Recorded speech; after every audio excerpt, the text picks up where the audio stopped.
Welcome to the Heal Your Heartbreak podcast with your host, Breakup Bestie, aka me, Kendra. Breakups are hard, but you don't have to do it alone. Each week, I will be taking you through a different topic as it relates to breaking up, healing from heartbreak, growing in your single life, dating, and getting back into happier and healthier relationships. The goal of this show is to provide support, hope, tips, and to remind you that above all, this too shall pass.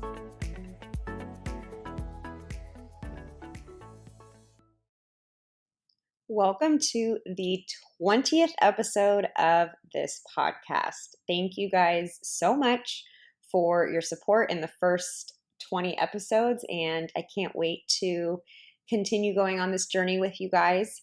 Today, I wanted to talk about the topic of how do you know if you should get back together with your ex? Now, this is a question I get all the time from hopeful women all over the world who have this hope and this dream of getting back together with their ex. Now, I want to preface this episode by saying how rarely this works out, that exes get back together successfully. Now, I'm not trying to say it doesn't happen. It 100% does happen, but it's more the exception to the rule. And in my experience, a lot of things need to happen in order for it to work. And another side note on this is I have seen so many women chase being the exception to the rule. So what I don't want you to do is get into that cycle of breaking up, getting back together, breaking up, getting back together, being the friend where, none of your friends know if you guys are together or not, never knowing what the status is. So that's the last thing that I want you guys to find yourself in. So that's why today on this episode, I am going to talk about this. How do you know if it's right to get back together with an ex? I'm also going to touch on what to do if you decide that it's the right decision and how to make it work. But again, the emphasis is going to be how do you know if it's the right decision for you? So, and just to clarify, this is not going to be a podcast episode on how to get your ex back. I still cannot tell you how nauseated I get seeing ads online that I get all the time for people, selling you a system on how to get your ex back. Or my personal favorite are the people who are selling you a potion or some kind of a spell that you can use to get your ex back. I'm sure we've all seen them. So let's start off and let's just say that your ex reached out to you and said that they want to talk about getting back together and giving your relationship another shot, or maybe you're considering reaching out to your ex and saying something similar. So I'm going to cover 5 points that I want you to consider before making that call or accepting an invitation to talk about your relationship with your ex. So these 5 things are going to be very, very important. So the first point is just because you want them back doesn't mean you should have them back. And you've heard me talk about this a lot. This is actually the most important point about going back with your ex. So many people think that just because they have this super strong feeling that they want to get back together with their ex, that means that they should and that they're meant to be together. And I'm sorry to report, but that just isn't true. You have to remember that you're probably still in a phase where you are still kind of in this shock, like feeling like you're underwater, feeling of missing that person so much.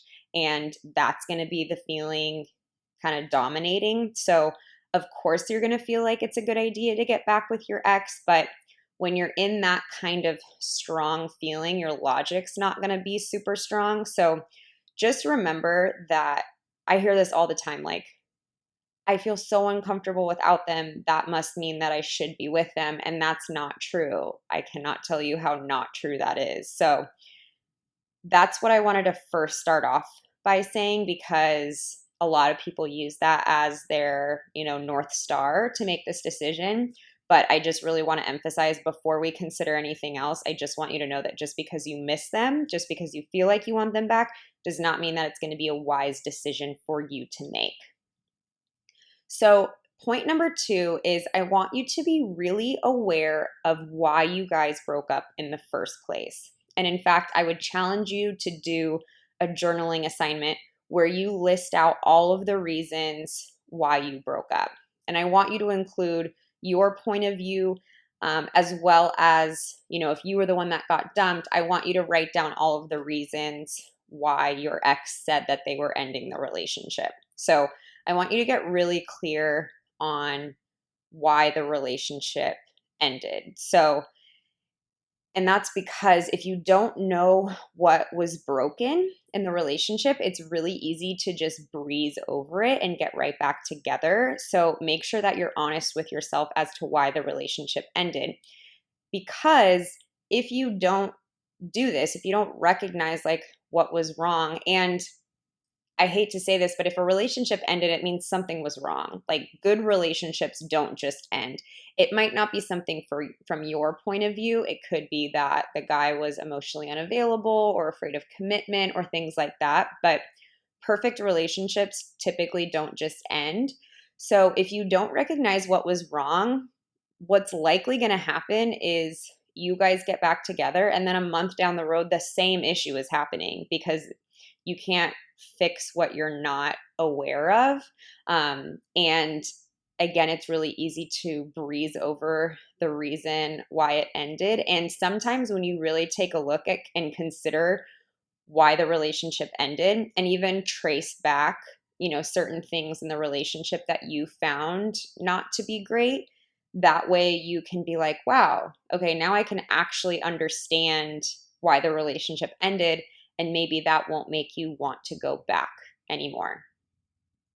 I wanted to pop on here and interrupt the episode for a hot second and remind you that if you are going through a breakup or are still struggling with a past breakup, I have a step-by-step system to help you heal your heartbreak. I know oftentimes after a breakup, we feel completely blindsided and totally paralyzed and have zero idea how to move forward. With my online course, I take all of the guesswork out and show you exactly how you can move forward in your life and let go of your ex. I can promise you there is an easier way to go through a breakup, and it costs a lot less than what you're probably already spending trying to feel better. To learn more, go to healyourbreakupcourse.com. And as a special offer to my incredible podcast listeners, use the code PODCAST for $25 off the course price. Now back to the episode. Point number three, and this one is super, super important, but consider how much time has passed since the breakup. My favorite is always when someone tells me that they're planning on getting back together with their ex because their ex reached out and said, I've changed so much. And I ask how long it's been since the breakup, and they'll tell me it's been like 2 weeks. So the truth is, no one can go through a significant change in that short amount of time. It's just, we're not superheroes, we're human. And sure, we might have like aha moments or really strong insights after a significant life event, like losing a relationship or losing someone we love and care about so much.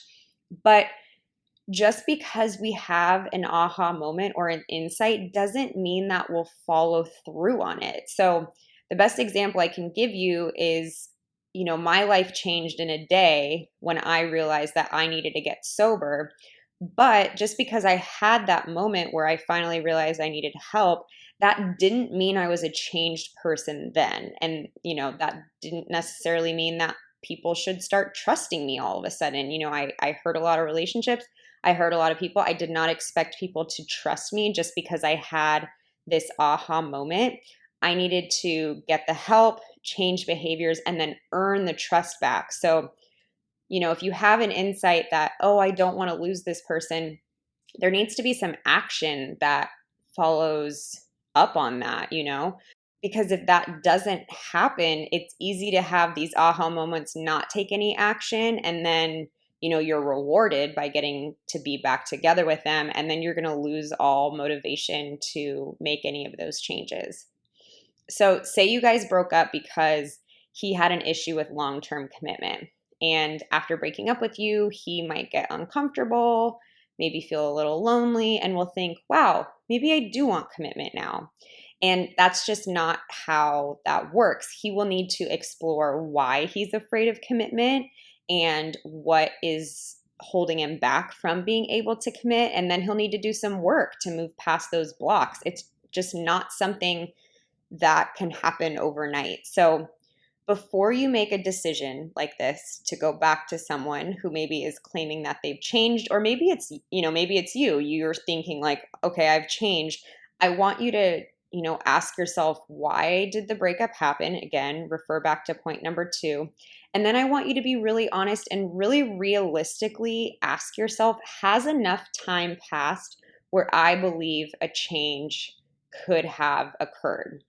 Because I'm sorry to say, but if it's been 2 weeks, I don't,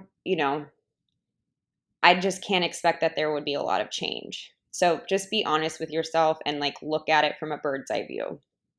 Okay, so point number 4 is you cannot be in a space of loneliness when you make that decision. So, a big part of the process of making a decision like this is making sure you are doing it from the best place possible personally. That's, mentally, emotionally. You cannot make a decision like this from a place of desperation or loneliness. So, think about it. If you are so lonely and your ex asks for you back, of course you're going to go back to them. Even if you get hit in the face with like 10 red flags running back to him. When you're lonely, you won't be in a place to make an empowered and informed decision for yourself, and you won't be able to objectively look at the situation. On the flip side, if you are in a place where, yeah, maybe you're still sad about the breakup, but you're beginning to heal and move on and feel okay without your ex, you will be able to assess the situation more accurately. You will be able to look at it from a bird's eye view and consider, like, okay, realistically, has enough time passed? Can I actually see change in the other person? You can actually look at why the breakup ended and then ask yourself, is this something I would like to go back to, or do I feel like I deserve better? It's very difficult to make those kinds of judgment calls when you're in that place of desperation and loneliness. So that's why, in addition, like letting time pass right after a breakup, of course you're going to feel lonely. Of course you're going to feel a little desperate to want them back. So, another great example as to why it's important to let time pass. And then the last point is don't rush it. Again, like a lot of this has to do with you need to let time pass. Like, you've heard me say, I don't necessarily believe like we have to wait for time to heal all wounds. There are definitely a lot of things we can do to expedite that process, but you also can't replace, what happens as time passes. So I'd say if you are making the decision to reach out to your ex, give yourself a waiting period. We don't want this to be an impulsive decision. We tend not to make the best decisions impulsively. And that's same thing if your ex reaches out to you, make sure that you give yourself time to really think about it. And again, don't make a rush decision. Tell them that you need time to think about it. And here's another thing. If they say like, oh, I'm not going to wait for you, then that should be your answer right there. That's not necessarily someone that you want to go running back to. Someone should understand after a relationship ends and you might be making this decision to get back together. Like both sides need to consider if this is going to be the right decision. And giving it time can also assure that you both have the right motive in getting back together. Sometimes a really strong feeling of missing them can come on and it hits like this intense craving. It like feels like you have to be back together with them right this second. And then sometimes, we might just need like a night of sleep. We might need to see friends. We might need to go on a walk. And then the next day we realize like, wow, that was just a feeling that passed. Like that's not actually how I feel. And a great example of this is a good friend of mine was sharing with me that he was super lonely and missing his ex after I think about a month. So he called her and asked her to get back together. And literally, he said the next morning, he immediately knew that he had made a mistake. He knew it, like he had acted impulsively, he acted out of desperation and loneliness. So, and it took him another year for him to be able to end that relationship again. And they both got hurt in that process. So, it's it can be very selfish to make this decision impulsively without considering the implications of it, because again, if nothing's changed, and you're just going to end up in the same situation and then have to go through the breakup again. And sometimes like that second or third breakup can hurt even worse than the first.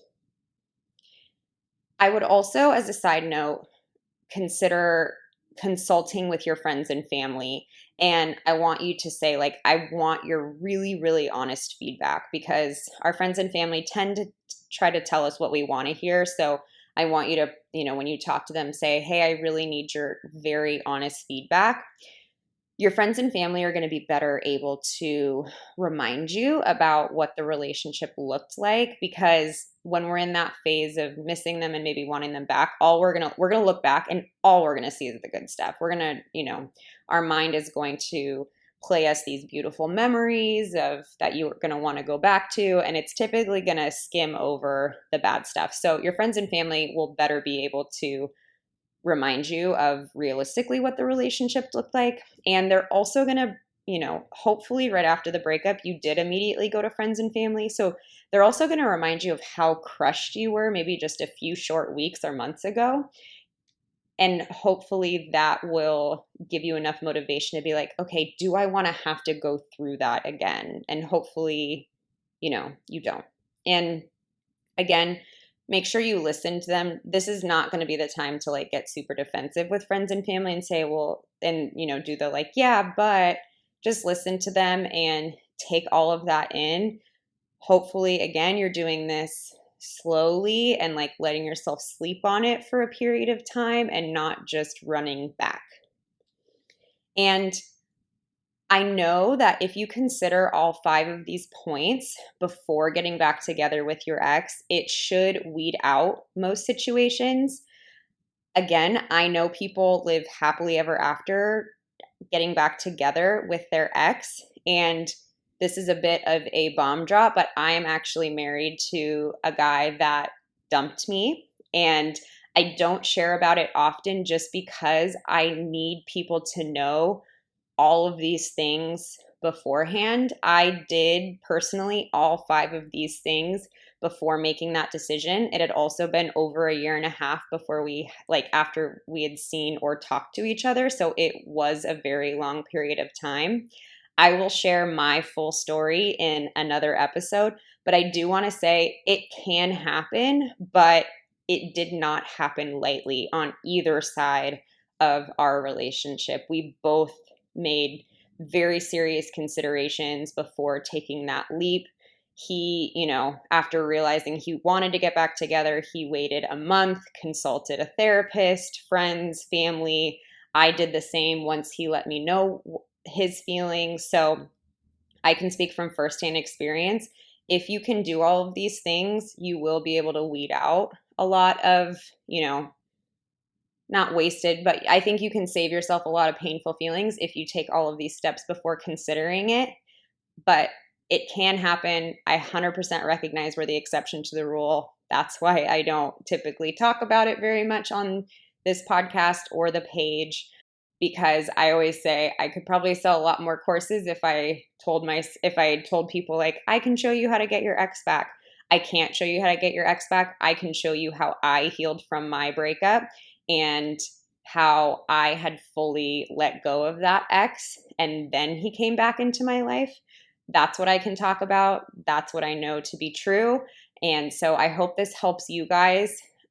I'd say if you took one thing away from this episode is please just don't take this decision lightly. I have seen so many friends suffer so greatly having to go through like breaking up with the same person over and over again.